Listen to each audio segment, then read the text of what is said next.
নমস্কার বন্ধুরা, বিরাট কোহলি আফগানিস্তানের বিপক্ষে ওডিআই সিরিজ থেকে বাদ পড়লেন। হ্যামস্ট্রিং এর ইনজুরির কারণে বিরাট কোহলি ওডিআই সিরিজ থেকে বাদ পড়লেন। সম্প্রতি আইপিএল 2026-এ তিনি দুর্দান্ত পারফরমেন্স করেছিলেন।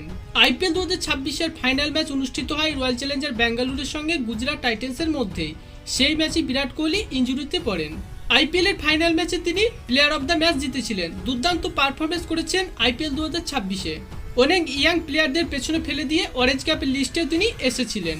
এই সিজনে 16টি ম্যাচ খেলে 675 রান করেন। Batting average 56.26, strike rate 166, high score 105 not out এবং সেঞ্চুরি 8টি ও হাফ সেঞ্চুরি 5টি করেন। আইপিএল 2026-এ চ্যাম্পিয়ন করাতে বিরাট কোহলির অনেকটাই অবদান রয়েছে। দুর্দান্ত পারফরমেন্স করেছিলেন ব্যাট হাতে। বিরাট কিং কোহলির এরকম দুর্দান্ত পারফরমেন্স দেখে ভক্তরা অনেক খুশি হয়েছিল।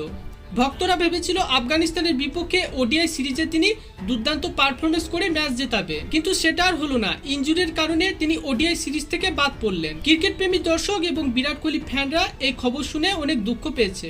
বর্তমানে বিরাট কোহলি বাম পায়ের হ্যামস্ট্রিং এর ইনজুরিতে ভুগছেন।